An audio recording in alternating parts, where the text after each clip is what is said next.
itu kepala yang keluar dari dahan pohon dan kulitnya itu keriput, memakai seperti ikat kepala dan sambil nyirih.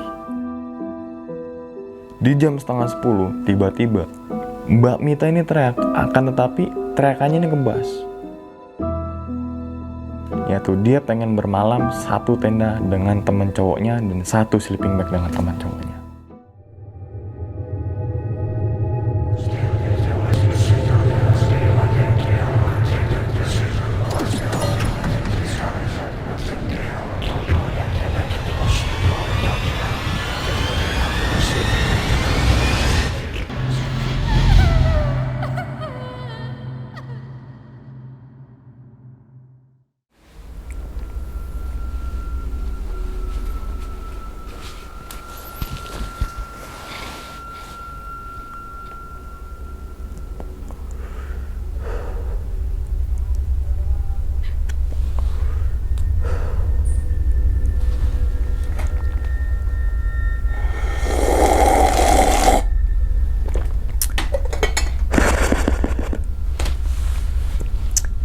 Assalamualaikum warahmatullahi wabarakatuh. Kembali lagi bersama gue Sumar Adi Wijaya atau biasa dipanggil Umang dalam segmen Kisah Mistis Pendaki. Marhaban ya Ramadan, bulan suci kembali tiba. Saat yang tepat untuk mensucikan diri dari segala dosa.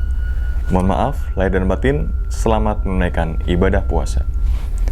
Pada kesempatan kali ini atau pada video kali ini, gue akan membawakan cerita gue sendiri ketika melakukan pendakian ke Gunung Gede pada tahun 2015. Kita langsung masuk aja ke ceritanya. Jadi, pada tahun 2015 itu, gue ada schedule untuk melakukan pendakian ke Gunung Gede bersama 3 rekan gue nih, cowok semua. Yaitu, ada si Bengking dan juga ada si Mee. Akan tetapi, schedule-nya tuh bukan untuk naik gunung dan bermalam gitu, tapi bahasa kerennya mungkin trail run lah, atau bahasa yang mudah dipahami tektok. Jadi kita berangkat sampai puncak, turun lagi tuh, nggak bermalam. Nah, lanjut lagi ke ceritanya. Pada saat itu gue naik motor ya dari kediaman gue di daerah Jakarta sampai akhirnya sampailah di base camp Putri. Nah, dalam pendakian kali ini atau dalam pendakian tektok gue ini melalui jalur Putri dan juga turun jalur Putri tuh. Jadi gue bermalam di salah satu rumah rekan gue. Di situ sekitar nyampenya itu sekitar jam 2 malam lah. Saat itu gue ramah tamah dulu seperti biasanya, dan untuk beristirahat, singkat cerita masuk waktu sekitar jam setengah 6 pagi. Situ kita bertiga memutuskan untuk istirahat dulu, dan sampai akhirnya di jam 6 itu kita mulai pergerakan tuh. Kenapa gue milih jam 6? Karena bertepatan di hari Sabtu. Soalnya kalau naik Gunung Gede, apalagi di hari Sabtu, itu udah pasti padat banget tuh pendaki. Pendaki bener-bener banyak lah, jadi kita nggak bisa leluasa gitu. Makanya gue ambil schedule di jam 6. Nah, saat itu langsung pergerakan, berarti menuju ke pos Simaksi dulu tuh, atau pos GPO. Di situ treknya masih ladang-ladang penduduk ya, sampai akhirnya ada pos GPO di sebelah kiri. Dan situ gue mengurusi Simaksi, ada rekan gue yang anak GPO itu, dan langsung mulai pergerakan naik ke arah pos 1. Nah, dari pos Simaksi menuju pos 1 itu, pertama itu bukan ladang penduduk ya, tapi pertanian penduduk tuh. Sampai akhirnya kita ketemu pos polisi hutan, dan belok ke kiri ke jembatan, sampai akhirnya kita memasuki ke hutan gitu, atau batas hutan. Situ ada namanya pos bayangan, yaitu pos Tanah Merah.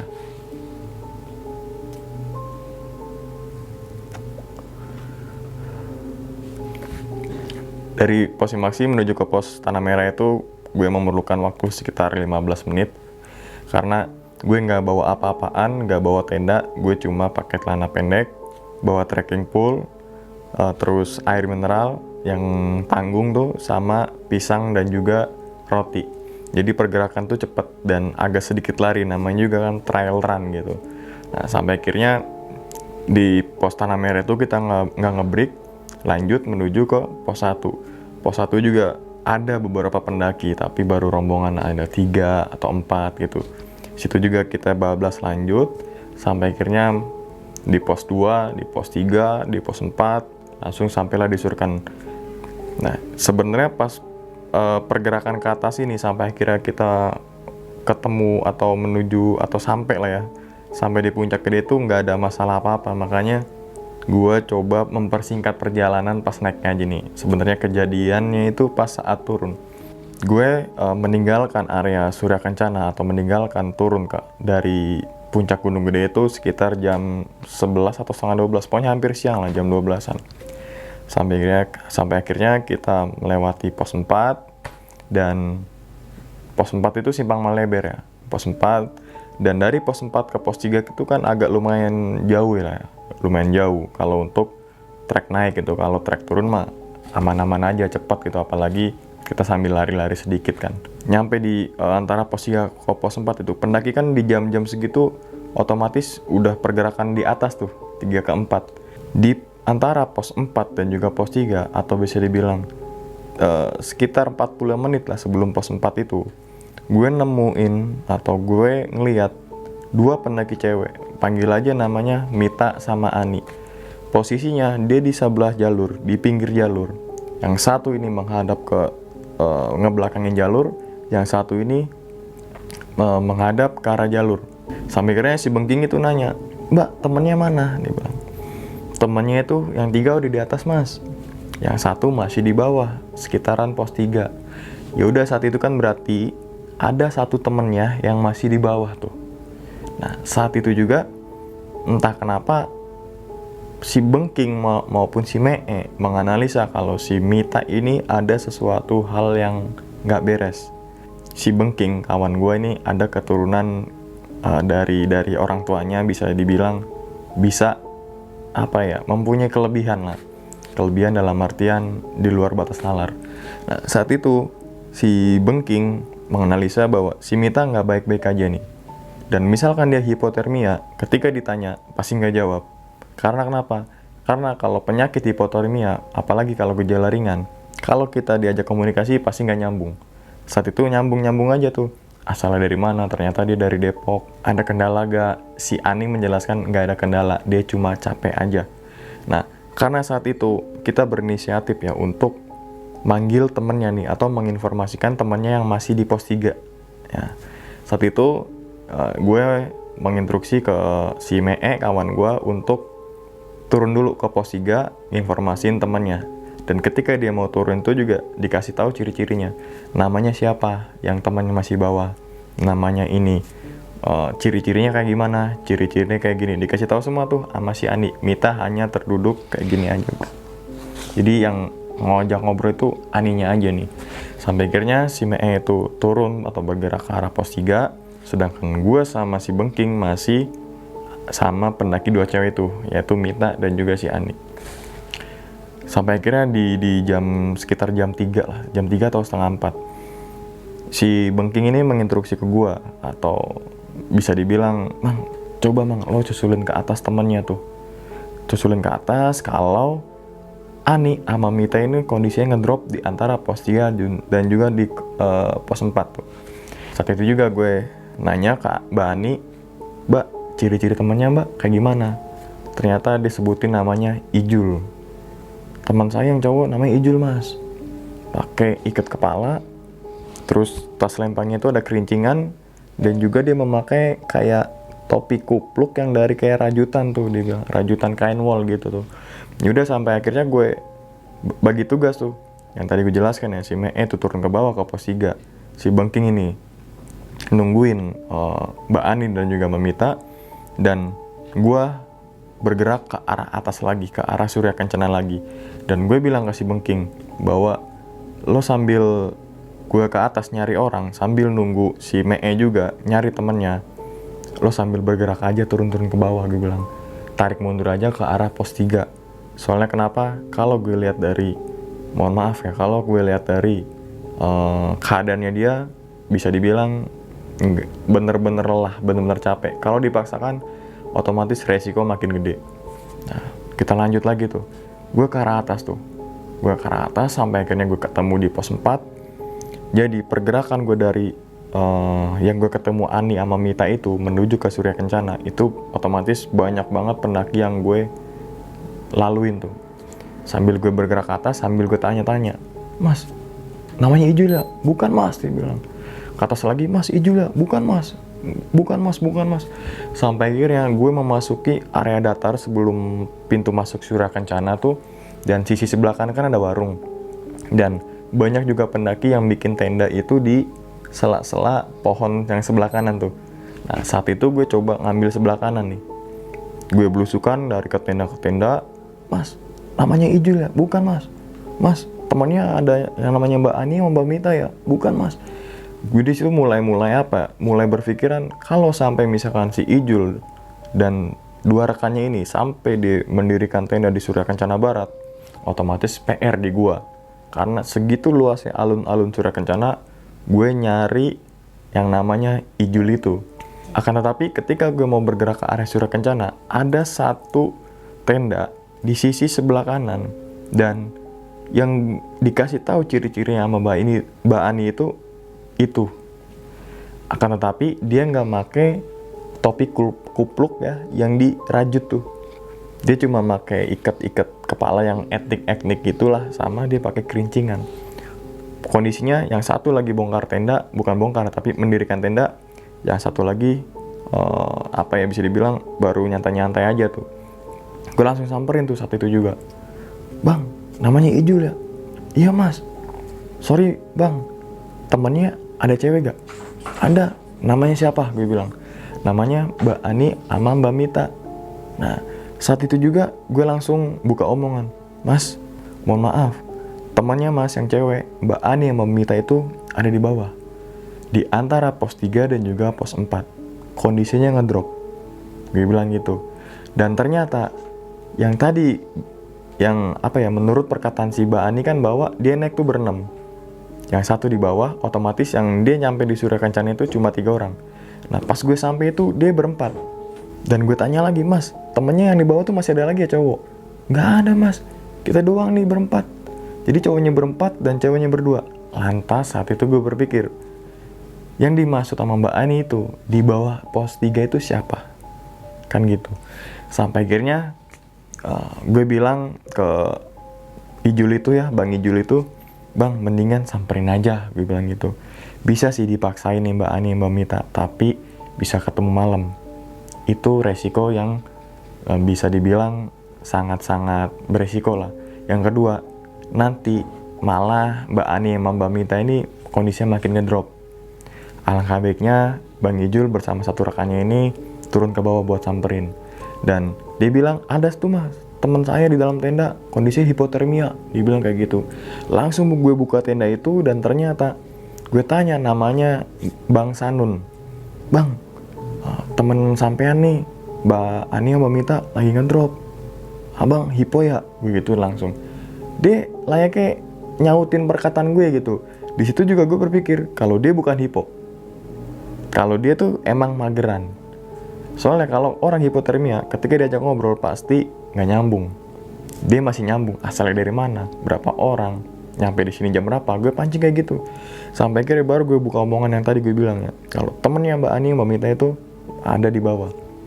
Saat itu juga, "Yaudah Bang, mendingan bagi tugas. Bang Ijul sama satu rekannya ini turun duluan sama gue, sedangkan Bang Sanun sama satu rekannya ini bisa dibilang bongkar tenda lagi lah untuk tarik mundur ke arah pos 3 tuh." Saat itu sebelum gue meninggalkan Bang Sanun sama temannya itu, gue nitipin peluit. Kenapa? Gue selalu pendakian gue bawa peluit. Dan, "Bang, kalau lo udah ngelewatin pos 4, mau ngarah pos 3, dan lo nggak ketemu gue, lo tip aja nih peluit," gue bilang.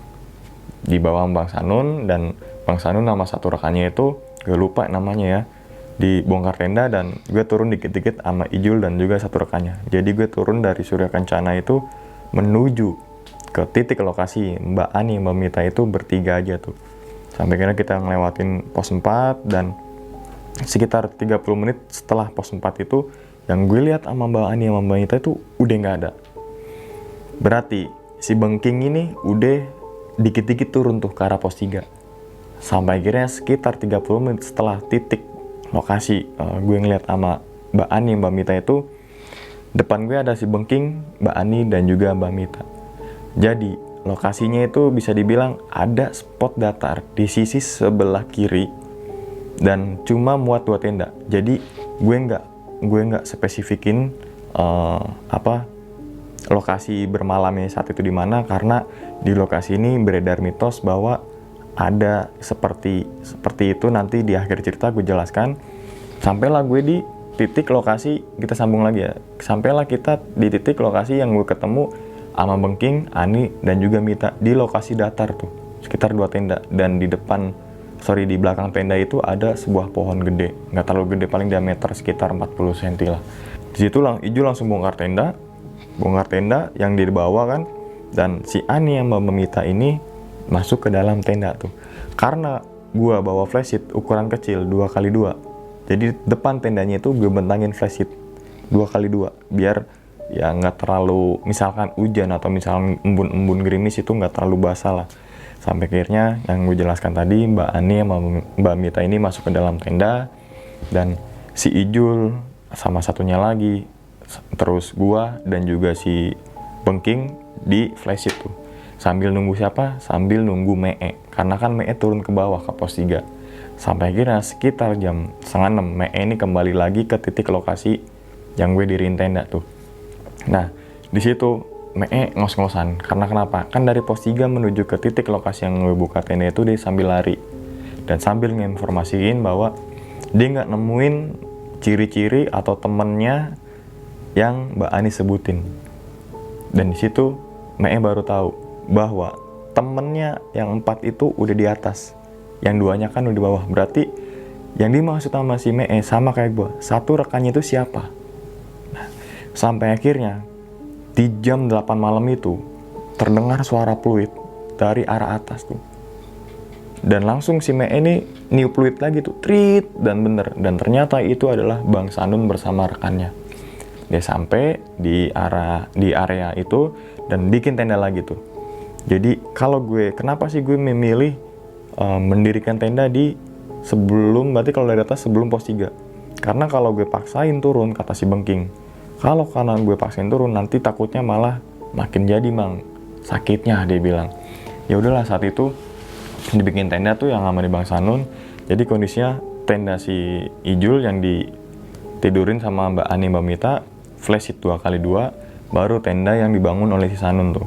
Nah, ketika tenda itu dibangun, si Sanun itu langsung masuk ke dalam tenda lagi dan memakai sleeping bag sama kayak temannya si Sanun itu. Saat itu di jam 8:30 Bang Ijul ini masak-masak ya sama temannya itu, dan Bang Sanun sama satu rekannya itu tidur di dalam tenda sleeping bag biasa orang mageran kan. Saat itu juga di jam 9:30 tiba-tiba Mbak Mita ini teriak, akan tetapi teriakannya ini ngebas.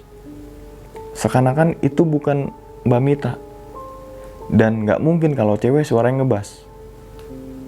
Mungkin ada beberapa cewek, tapi kalau teriak ngebas kan nggak mungkin. Apalagi kalau notabene cewek kalau teriak pasti cempreng, kan gitu. Nah, langsung lah si Bengking ini langsung masuk dalam tenda si cewek itu, dan nggak tahu si Bengking ini kayak ngebacain apalah, gue nggak tahu lah, gue nggak ngerti. Kondisinya sama, gue masih di luar. Gue Mee, Ijul sama temennya. Bengking langsung masuk dalam tenda. Entah kenapa si Bengking kayak baca bismillah dan ayat kursi dilantunin tuh, azan dilantunin. Sampai akhirnya si Bengking itu manggil gue, Mang, masuk ke dalam. Gue masuk dong ke dalam. Nah, akan tetapi pas gue masuk ke dalam itu kondisi kaki gue di luar tenda, pantat gue dalam tenda tuh, jadi depan teras. Dan si Mee di depan nih, depan gue, dan mengarah ke arah Mbak Mita sama Ani dan juga Bang Bengking tuh. Dan tiba-tiba saat itu, entah kenapa, karena sudut pandang gue tuh mengarah ke flashlight itu tuh yang di tali webbing tiba-tiba tuh copot. Dan ketika flash itu copot, di belakang itu ada bayangan, dan gue kira itu adalah bayangan pohon. Tapi itu kepala yang keluar dari dahan pohon, dan kulitnya itu keriput, memakai seperti ikat kepala dan sambil nyirih. Entah kenapa, ketika saat itu Bengking nyuruh Mee untuk benerin flashlight lagi. Jadi bayangan itu hilang ketika Mee itu berdiri dan ketika Mee itu ngikat tali webbing lagi tuh. Karena kenapa ya? Karena pohon yang tadi kebuka karena flashlight ketutup lagi sama si flashlight.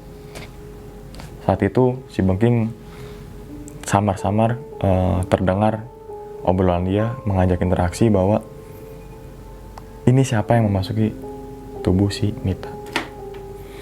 Dan Bengking langsung to the point kalau Mbak Mita ini ada tujuan apa ke Gunung Gede.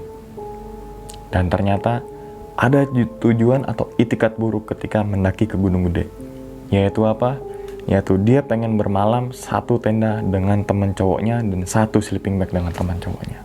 Di situ gue ngambil kesimpulan bahwa si Mita ini ada niatan macem-macem. Bisa dibilang tanda kutip, bisa teman-teman semua nganalisa sendiri ya. Dan ketika saat itu Mbak Mita teriak lagi tuh, otomatis Bengking yang tadi di luar tenda masuk lagi ke dalam tenda. Entah apa yang gue juga nggak tahu kan, karena gue nggak bisa apa-apa, gue nggak punya kelebihan apa-apa, jadi gue nggak tahu nih apa yang diperbuat sama Bengking ini terhadap Mbak Mita. Nah, saat itu gue dipanggil lagi ke dalam, posisi sama, tapi keadaan gue nggak ngerokok, kaki gue di luar dan pantat gue di dalam tenda. Dan saat itu gue kondisinya masih gondrong ya, kondisi masih gondrong di tahun 2015, dan tiba-tiba gue ini seperti jatuh dan ngerauk tanah tuh. Ini menurut si Bengking, karena pada saat itu gue nggak merasakan apa-apa, nggak tahu. Jadi si Bengking itu ngecover gue sama si Mita tuh, kayak gue yang coba dinetralisin lagi. Dan katanya, kata si Bengking, gue ngeraih itu tanah. Dan tanah Gunung Gede itu kan padat, apalagi sering dilalui sama pendaki ya, jadi padat. Jadi tanah yang di bawah itu seperti kegaruk, dan gue tuh ngelempar ke arah belakang pohon itu, di belakang tenda yang ada pohonnya itu. Yang gue lihat seperti layaknya kepala nongol. Dan ketika sadar itu keadaan gue lemes, nggak bisa ngapa-ngapain, dan mulut gue itu asin, entah itu apa yang dikasih si Bengking itu ke mulut gue. Dan ketika gue sadar, Bengking itu mengarah ke belakang tenda yang ada pohon itu sambil ngebawa seperti tanah, dan dia nimpukin itu sambil ngebawa nyalain rokok kretek di belakang pohon. Sekitar 10 menit si Bengking ini kembali ke dalam tenda. Jadi bisa dibilang saat malam itu si Mita bener-bener kayak masuk sosok lagi, keluar lagi, masuk sosok lagi, keluar lagi, masuk sosok keluar lagi. Si Bengking ini kewalahan, gue nggak bisa ngapa-ngapain gitu kan. Dan si Mee disuruh kan sama si Bengking, Mee, lo baca-baca deh surat-surat yang bisa. Si Mee ini baca-baca surat seperti kayak kumur-kumur. Jadi yang tadinya serem tiba-tiba tuh entah kenapa gue tuh ketawa gitu. Gue bilang kesenggol kan ke si Mee, bre, lo kalau baca nggak fase atau gimana, mendingan dalam hati aja. Mang, kenapa mang? Lucu, gue bilang. Tapi nggak apa mang, gue kan doa mang. Ya udah dah. Itu bener-bener gue masih inget banget tuh Mee lo ya. Jadi ketika saat itu, ketika suasana genting, ketika suasana mencekam, Mee ini malah doanya nyebutinnya kayak ngasal gitu, asal terucap aja dari bibirnya tuh. Akhirnya si Bengking bilang ke si Mee, Mee, lo bacanya dalam hati aja, dia bilang, jangan mengganggu konsentrasi gue. Yang tadinya konsentrasi si Bengking ini bener fokus, terus dengar suara si Mee kayak belepotan, ya tadi buyar lagi dong. Di jam 12:30 kondisi Mbak Mita ini mulai membaik, mulai tidur dengan nyenyak, nggak ngigo-ngigo lagi, dan nggak manggil-manggil nama Ijul lagi. Sedangkan si Ijul, Sanun, dan 2 rekannya itu tidur dalam tenda, sedangkan gue tidur di bawah flash sheet. Dan saat itu gue nggak bawa sleeping bag, dan gue cuma bawa jas hujan. Karena kan kenapa? Gue nggak bawa sleeping bag ya, karena rencana gue itu adalah gue tektok aja tuh. Jadi kondisi saat malam itu gue cuma memakai jas hujan aja tuh, tidur. Dan nggak bisa dibilang nggak nyenyak lah, soalnya dingin, apalagi kalau kondisinya pagi hari sekitar jam 2:30, 3:30, itu kan dinginnya udah mulai. Dan situ gue terbangun, entah kenapa si Bengking ini kembali lagi ke belakang pohon itu. Dia nggak tahu ngasih kopi hitam dan juga rokok kretek, gue juga nggak tahu kan, ya mungkin gue menghargai aja gitu. Sampai akhirnya di pagi hari kondisinya mulai membaik, packing ulang, dan sampai akhirnya kita turun menuju ke pos 3, pos 2, pos 1, sampai akhirnya sampai di pos Simaksi. Dan gue ditanya sama si rekan gue nih, penjaga GPO itu, lo kenapa mang?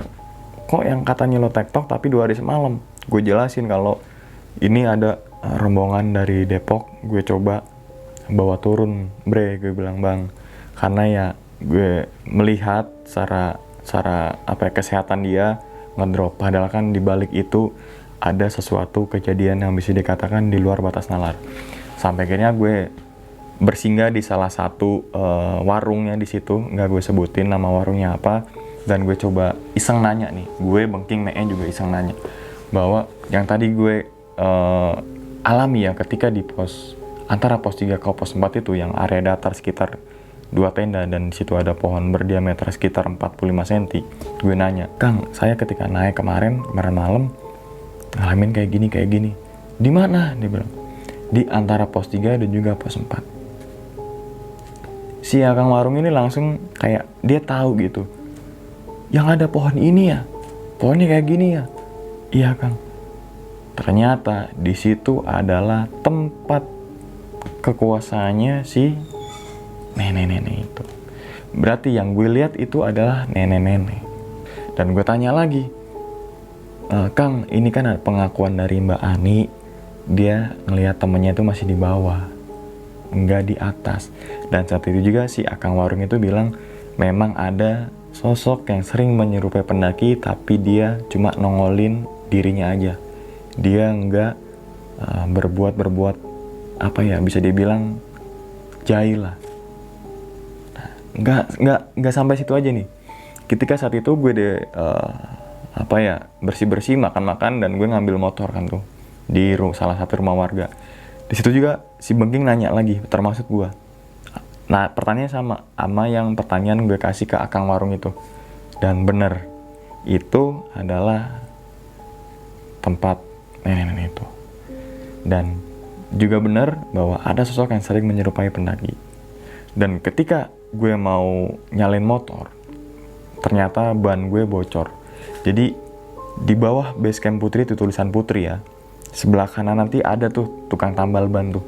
Di situ juga si Bengking dan juga gue nanya lagi sambil nunggu tambal ban itu. Bahwasanya kejadian yang saat itu yang gue alamin, dan ternyata benar.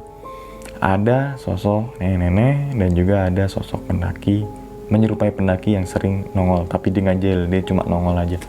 Nah, mungkin itu aja pengalaman singkat gue ya. Pengalaman pertama gue ketika pertama kali gue kesurupan. Jadi, nggak semua pendakian gue itu mengalami hal-hal mistis, enggak. Di situ ada sebab akibat. Entah itu sebabnya dari diri gue sendiri, atau sebabnya itu dari rombongan lain. Dan dari tahun 2011, pertama kali naik gunung kan gue di tahun 2011 ya, di Gunung Gede. Sampai memasuki tahun 2001, mengalami hal mistis di Gunung Gede cuma sekali. Yaitu apa? Yang tadi tuh. Yang gue kesurupan. Karena ada niatan buruk dari Mbak Mita ini, yaitu mesum di gunung. Nah, apa sih pelajaran yang bisa diambil dari cerita gue? Yang pertama ya mungkin ya, dari hal-hal seperti itu, teman-teman semua yang kalau pengen naik gunung, usahakan jangan ada itikat buruk. Terus apa lagi sih poin kedua? Jangan seringkali tinggal meninggal. Artinya apa nih tinggal meninggal? Jadi ditinggalin terus akhirnya misalkan dia terpisah dari rombongan, akhirnya dia meninggal. Karena kenapa? Karena kejadian kayak gini yang tinggal meninggal itu banyak sekali yang kejadian yang dialami di gunung-gunung manapun tuh. Ada kan beredar baru-baru ini di Gunung Lawu atau di gunung mana gitu, dia sakit ditinggalin rombongan akhirnya dia meninggal. Nah, jadi usahakan teman-teman semua misalkan dalam pergerakan naik gunung tetap satu kelompok tuh. Jadi pergerakan kelompok itu tergantung dari kondisi teman kalian yang lemah. Lemahnya dalam artian apaan? Lemahnya dalam artian langkah kakinya tuh. Sebenarnya gunung itu nggak angker kok. Angker itu bukan dilihat dari tempat itu gelap, tempat itu sepi dari manusia, enggak. Angker itu karena dari sugesti kita sendiri. Kalau sugesti kita buruk, pasti tempat itu dibilang angker. Sama misalkan gue tempat lokasi syuting gue, sugesti gue buruk, gue bisa bilang ini tempatnya angker, kan kayak gitu. Jadi tetap harus berpikir positif, dan sering gue selalu bilang ya bahwa kita harus menguasai rasa takut gitu. Jangan sampai rasa takut ini menguasai diri kita. Dan mungkin itu aja teman-teman semua, pengalaman singkat yang mungkin teman-teman semua nggak terlalu serem, tapi itulah pengalaman yang nggak bisa gue lupain karena pertama kalinya gue kesurupan. Dan memang ketika kondisi kesurupan itu kita nggak ingat apa-apa. Gue ingat juga karena ketika sadar dan ketika diceritakan oleh rekan gue yaitu Bengking dan juga Mee. Segitu aja dulu teman-teman semua pengalaman gue, dan nantikan video-video gue berikutnya. Hal gaib itu muncul ketika sugesti kita buruk, dan kita harus mengontrol rasa takut. Jangan sampai rasa takut itu mengontrol diri kita. Wassalamualaikum warahmatullahi wabarakatuh. Selamat beristirahat dan selamat menunaikan ibadah puasa.